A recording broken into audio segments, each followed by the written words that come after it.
मैं तो एक बात कहना चाहूँगा कि अपनी संगत अच्छी रखो। हमारे साथ 10 बच्चे थे लगभग मेरे ग्रुप में, वो सब के सब सिलेक्ट हो गए इस बार। दस उस के दस। हाँ, वो सबके अच्छे नंबर हैं। जी जी। उनमें से शायद मेरा ही 8वां 9वां नंबर है, बाकी सबके मेरे से ऊपर हैं। अरे बढ़िया जी। बढ़िया होना तो दोनों ही चीजें हाईलाइट हो गई। तो मुझे याद आ रहा है कुछ समय पहले एक बच्चा जेंटलमैन उसने सैल्यूट भी मारा था कि छोटा भाई है उसके डाउन सिंड्रोम। जॉइंट फैमिली का मेरे हिसाब से सबसे बेस्ट बेनिफिट ये होता है कि आपको सबका प्यार मिलता है, जो आजकल काफी कम हो गया है। एनसीईआरटी से बाहर कुछ भी नहीं आता। जी। इससे बाहर मैंने जो कुछ पढ़ा ना वो सब बर्बाद था। और उससे जितना मैंने बाहर का पढ़ा उतना ही मैं एनसीईआरटी रिवाइज करता तो मेरे और नंबर बढ़ सकते थे। काफी बच्चे मैं जानता हूँ कि अगर उनके लिए स्टडी रूम नहीं होता तो शायद आज वो डॉक्टर नहीं बनते, ये मैं कह सकता हूँ। टेस्ट ऑफ टंग को चेंज कीजिए, सर। न्यूट्रिशन विटामिन्स मिनरल्स को फोकस कीजिए Yes, sir. और सब्जी खाना आज शाम से ही शुरू कीजिए। बिल्कुल सर। क्योंकि उस आजकल ज्योमेट्री बॉक्स उठाए ढोलता है और इंजेक्शन लगाने की ट्राई करता है कि मैं भी डॉक्टर बन के इंजेक्शन लगाऊंगा। कंपल्सरी स्टडी रूम लगाया था तो मुझे उस टाइम लगता था कि यार ये क्या हो गया अपने साथ, जेल में डाल दिया। लेकिन फिर अब लग रहा है कि उस टाइम अगर जेल में नहीं जाते ना तो आज यानी बैठे होते। नमस्कार, नीट सक्सेस स्टोरीज का सिलसिला जारी है, चलता जा रहा है, चलता जा रहा है, थमने रुकने का नाम ही नहीं ले रहा। नीट 2021 में पीसीपी के 300 प्लस स्टूडेंट्स को गवर्नमेंट एमबीबीएस मिल रही है।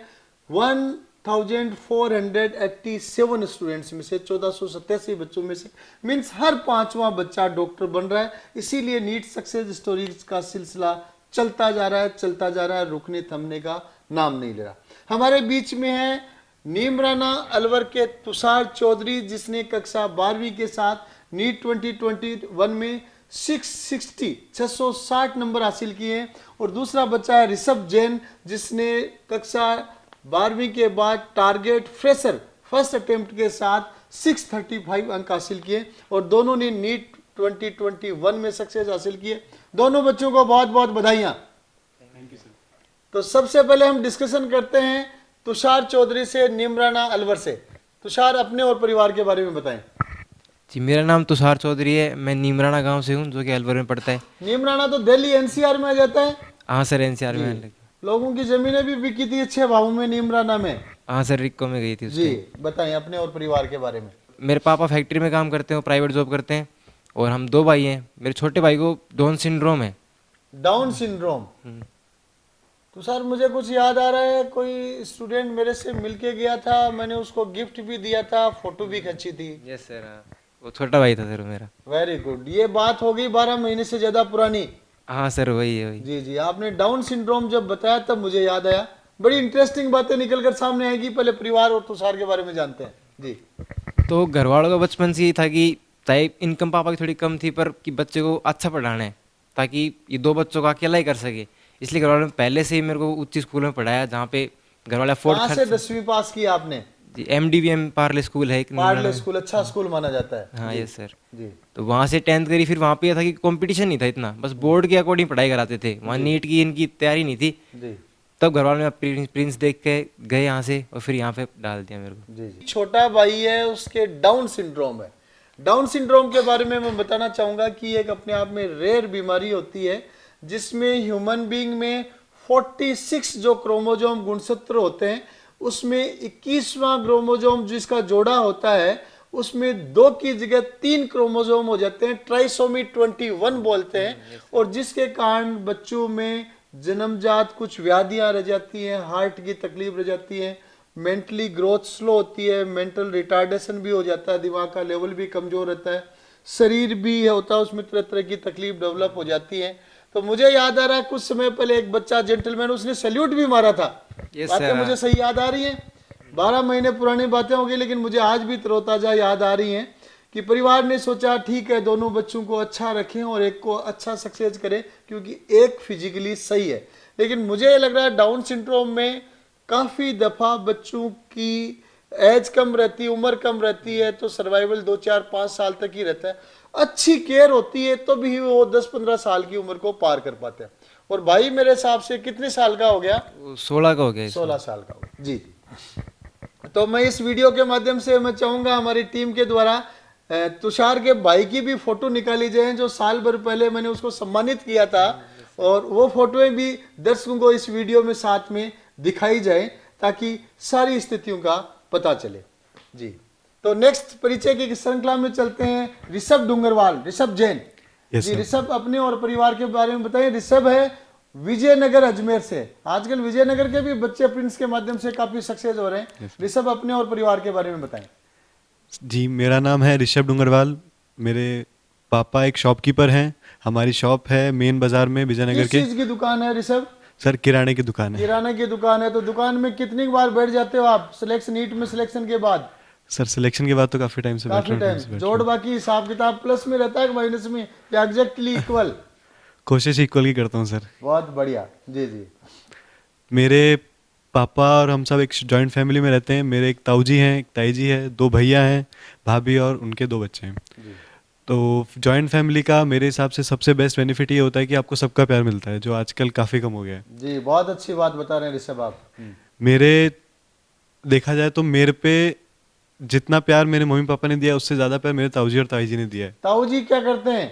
सर ताऊ जी भी शॉपकीपर ही है। शॉपकीपर हैं। तो मैं इस वीडियो के माध्यम से ताऊ जी और ताई जी को भी बधाइयां हम शुभकामनाएं देता हूं कि आपके प्यार और केयर ने बच्चे को डॉक्टर बना दिया है। जी। और फिलहाल मेरे ताऊ जी डायलिसिस पे चल रहे हैं। तो लेकिन सर मैं आपको बताऊं कि मैंने जब नीट दिया था 12th के साथ, तो मेरे पापा ने तब से ही सबको बोलना स्टार्ट कर दिया था कि मेरा बेटा डॉक्टर बन गया, जो कि एक तरह से गलत है जी। कि अभी डॉक्टर तो मैं बना नहीं हूँ। लेकिन उनमें वो स्टार्टिंग से जोश था कि मेरा बेटा डॉक्टर बनेगा ज़रूर। जी जी। लेकिन सर मेरे मार्क्स एक्चुअली पूरे साल नहीं आते थे, 600 भी नहीं क्रॉस करता मैं नॉर्मल टेस्ट सीरीज में। लेकिन पापा भी नहीं, तू कोशिश कर, तू बढ़ेगा आगे, मुझे पता है तू बढ़ेगा आगे। फिर जब फाइनल टेस्ट सीरीज स्टार्ट हुई, जो फुल कोर्स वाली थी अपने मैक्रो वाली, उसमें मेरे किसी भी पेपर में 640 से कम नहीं है। जी जी बहुत अच्छा, बहुत बढ़िया। किसी भी पे। और मेरे खास करके मेरी फिजिक्स में मेरे स्टार्टिंग से बहुत दिक्कत रहती थी कि मेरे कभी 40 41 कभी सही नहीं होते थे। हमेशा मैं 38 39 पर टिक जाता। लेकिन मेरे नीट 2021 में मेरे 43 सही हुए थे। बहुत बढ़िया। ये तो बड़ा स्कोर हो गया। 43 क्वेश्चंस आर राइट। फिजिक्स जैसे सब्जेक्ट में जिसको बच्चे सबसे टफ मानते हैं, ऋषभ भी कह रहा कि वो सब्जेक्ट मेरा कमजोर था, लेकिन 45 में से 43 क्वेश्चन आपने फिजिक्स में सही किए। बहुत अच्छी बात है। तो ऋषभ ने बहुत सारी बातें बताई। अब वापस आते हैं तुषार की तरफ। तो तुषार, छोटे भाई का क्या नाम है? पीयूष। पीयूष। यस। तो पीयूष को पता चला कि भाई डॉक्टर बन रहा है, तो आजकल पीयूष क्या बोलता है? पीयूष आजकल ज्योमेट्री बॉक्स उठाए ढोलता है और इंजेक्शन लगाने की ट्राई करता है कि मैं भी डॉक्टर बन गया, इंजेक्शन लगाऊंगा मैं। बहुत बढ़िया, बहुत अच्छा। तो बताएं तुषार, आप 11वीं 12वीं फाउंडेशन 2 साल पढ़े और फर्स्ट अटेम्प्ट में 12th के साथ आपने 660 मार्क्स 660 मार्क्स हासिल किए। अपनी तैयारी और स्ट्रेटेजी के बारे में नीट के स्टूडेंट्स को आप बताएं। मैं तो एक बात कहना चाहूँगा कि अपनी संगत अच्छी रखो। हमारे साथ 10 बच्चे थे लगभग मेरे ग्रुप में, वो सब के सब सिलेक्ट हो गए इस बार। 10 के 10? हाँ, वो सबके अच्छे नंबर हैं। जी जी। उनमें से शायद मेरा ही 8वां 9वां नंबर है, बाकी सबके मेरे से ऊपर नंबर है। अरे वाह, बहुत अच्छी बात है। देखो एक चीज बच्चे ने पहली लाइन की, संगत अच्छी होनी चाहिए। मीन्स आपके सराउंडिंग में वो बच्चे हों जो अच्छे मेहनती हों, अच्छे प्रयास कर रहे हों, अच्छा सोचते हों, सकारात्मक हो, तो डेफिनेटली आपका चारों तरफ का एनवायरनमेंट है उसमें पॉजिटिव वाइब्रेशंस फैल जाते हैं। और नेगेटिविटी एनवायरनमेंट के बाहर होती है, वो पॉजिटिव वाइब्रेशन को क्रॉस करके अंदर नहीं आ पाती। Am I right? Yes sir. जी। बताएं अपने ग्रुप के बारे में और तैयारियों के बारे में। तो ग्रुप में हम क्या करते थे, जब प्लेन टाइम था तो उस टाइम हल्का फुल्का खेल के, और जब बात करते तो फालतू की बात कभी भी नहीं होती थी हमारे पास। कोई ना कोई टॉपिक है, लॉजिक जरूर होता था हर बार कि भाई आज ये टॉपिक है, इस पे बात कर लिए। और बात करते करते करते करते इतना होता कि मैं कई बार तो कई चीज़ें रिवाइज हो जाती थी।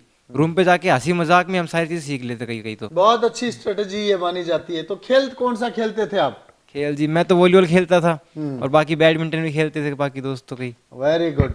तो पीसीपी में देख लीजिए, खेल भी मिल जाता है, स्कूल भी मिल जाती है, कोचिंग भी मिल जाती है, हॉस्टल भी मिल जाती है। राइट। तो नेक्स्ट फिर आते हैं अपन ऋषभ की तरफ। ऋषभ बताएं कैसे पहुंचे आप पीसीपी में, पहले तो ये बताएं।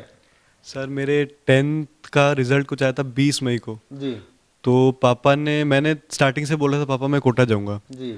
लेकिन फिर एक दिन मैं बोर्ड्स के टाइम पे कोटा भी देख के आया था भैया के साथ जाके, तो सब फाइनल था। लेकिन एक दिन पापा ने 2 मई को प्रिंस का वो देखा, उसमें एक ब्लॉक में लिखा हुआ था, छोटे से ब्लॉक में 92% प्लस वालों को 100% फीस माफ, एक ही कैंपस में हॉस्टल मेस हर चीज।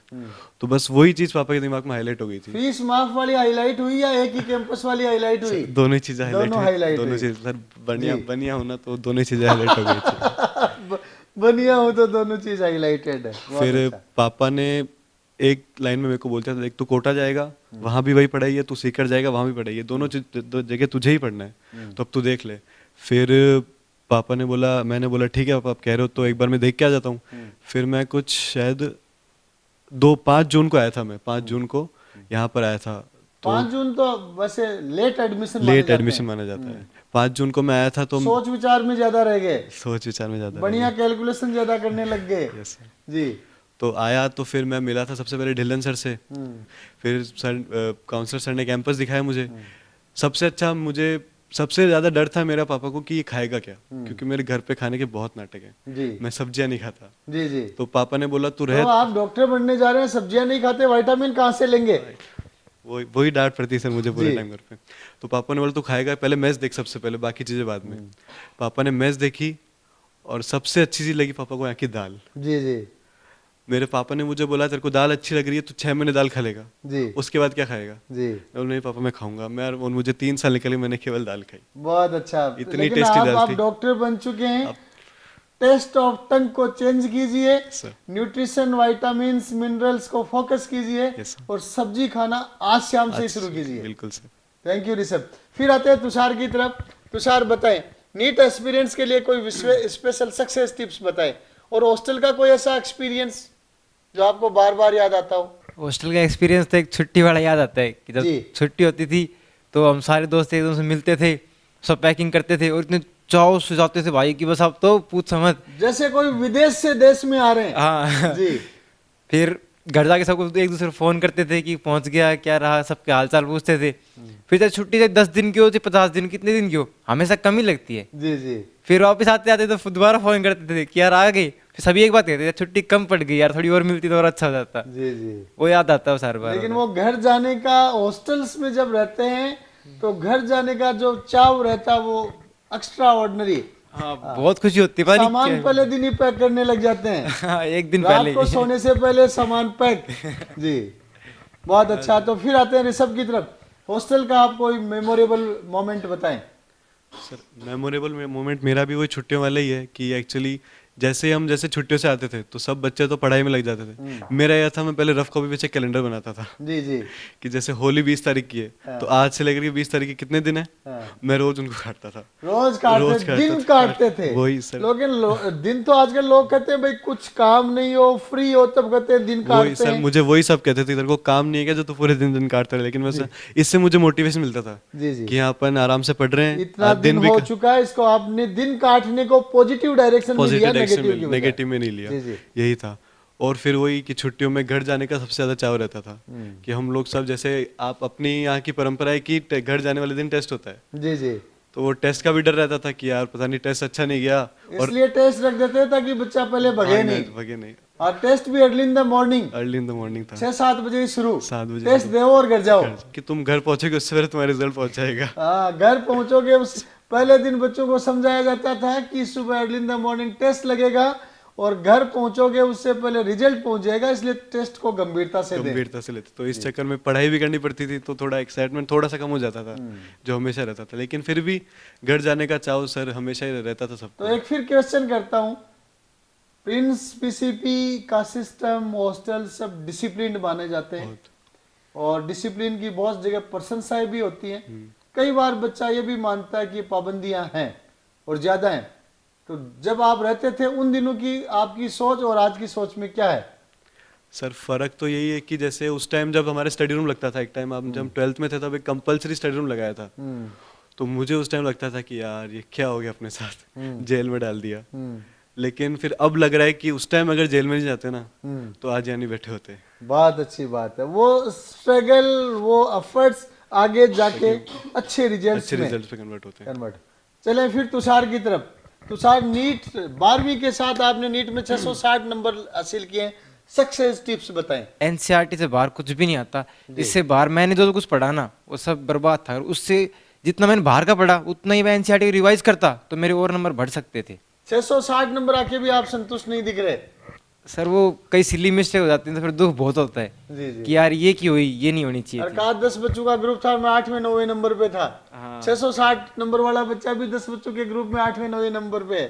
जी एनसीईआरटी पहला आपका सक्सेस टिप्स हो गया, दूसरा टिप्स बताएं। दूसरा टिप्स ये है कि कोई मान लो क्वेश्चन आपको हार्ड लग रहा है तो आप उसका कोई इजी वे ढूंढो। ऐसे मत करो कि पीछे लग गए आप कैलकुलेशन करे जा रहे हो आप उसका कोई इजी वे ढूंढो कि इजी वे है तो ठीक है, अगर इजी वे नहीं है तो उसको छोड़ दो, बाद में देख लेंगे उस क्वेश्चन को, ये है। चलो एक मैसेज आप अपने अलवर नीमराणा की लोकल भाषा में दें। भाइयों बात इसी है कि इतने जो पढ़ाई होवे है ना वह बहुत ही अलग है अपने गांव से। अपने गांव में कंपटीशन नाम की चीज़ को नहीं, और इतना कंपटीशन इतना भर भर के भाई रैंक लिस्ट देखोगे दुख होगा भीतर से एक बार तो कि ये क्या हो गया, रैंक नीचे क्यों आ गई अपनी। तो इससे कंपटीशन बढ़ा है, इससे अपना लेवल भी बढ़ा है भाई। और अपनी संगत गाँव की अलग है और इसकी संगत बहुत अलग है। ये तो पढ़ाई का माहौल बहुत ज़्यादा बढ़िया है। वाह वाह वाह तुषार, अलवर की भाषा में। तो फिर आ जाते हैं ऋषभ की तरफ। ऋषभ, आप भी अपने विजयनगर अजमेर की भाषा में अपने यहाँ के लोकल स्टूडेंट्स को क्या मैसेज देना चाहेंगे? लोकल भाषा तो एक्चुअली हिंदी चलती है, लेकिन मैं बता देता हूँ जी। कि बस मैं तो यही कहना चाहूँगा सबसे कि स्कूलिंग आप जो करते हैं वो अगर आपके ड्रीम्स ऊंचे हैं तो स्कूलिंग इनफ नहीं है।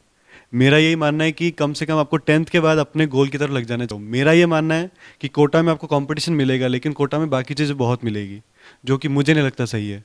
और सीकर में आपको कंपटीशन भी मिलेगा, जो कि हमने देख लिया इतने सालों में कि हर साल रैंक्स आती हैं यहाँ से। और यहाँ पे आपको घर वालों को सिक्योरिटी बहुत मिलेगी। आजकल लोग सबसे पहले देखते हैं कि बच्चा सिक्योर कहाँ है, कि तो आजकल ऋषभ थोड़ा सा कमेंट इस चीज पे भी देते हैं कि आपके यहाँ बैचमेट्स बड़ी संख्या में सिलेक्ट हुए हैं, ऐसे भी कई थे जिनको अगर खोल दिया जाता, फ्री छोड़ दिया जाता, तो उनकी क्या स्थिति रहती आज के दिन? बहुत थे ऐसे। बहुत सारा आज वो डॉक्टर हैं, लेकिन अगर उनको फ्री रखा जाता, पाबंद नहीं रखा जाता, तो सही डॉक्टर नहीं बन पाते। सर जो हमारा बैच था, आप जानते हो स्ट्राइकर बैच जो था हमारा, जी।